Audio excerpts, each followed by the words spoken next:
salamat sa mapagpalang pagmamahal sa Tagpuan 365 Daily Devotion.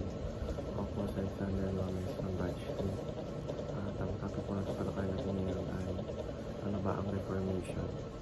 Ngayon po ang ating Bible verse ay tungkol sa Acts chapter 17 verse 11. At tuksan po natin ang ating puso at isip sa malalang salita ng Diyos.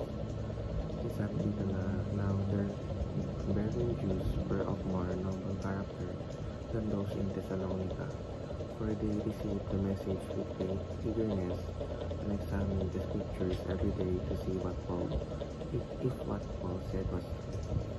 Sa Tagalog, ngayon ang mga ito ay higit na mararangal kaysa mga taga-Thessalonica, sapagkat tinanggap nila ang salita ng buong panabik ng sinisiyasat araw-araw ang mga kasultan kung tunay na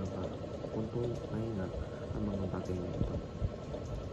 Teaching number 1, Reformation is about the return to the Bible. Noong unang panahon ng Reformasyon, binibigyan din ng mga reformers na ang pinakamatas na otoridad ay hindi tradisyon o salita ng tao, kundi ang mismong salita ng Diyos. Katulad ng mga taga-Berea sa Acts sa verse,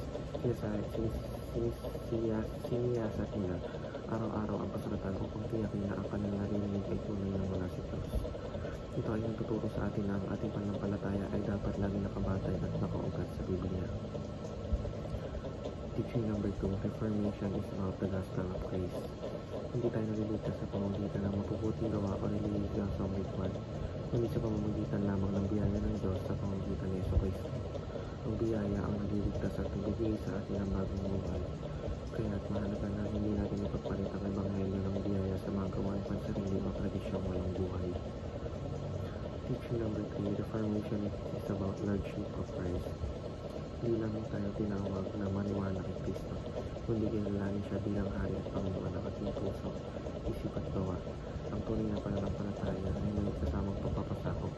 Hindi sabihin sa Jesus ang dapat manguna at maghari sa ating mga desisyon, pamumuhay at direksyon sa buhay. Application number 1, seek the original source, the Bible. Sa gitna ng maraming aral, tradisyon at opinyon ng tao, dapat natin sanayan ang sarili natin na bumalik at magsuri sa salita ng Diyos.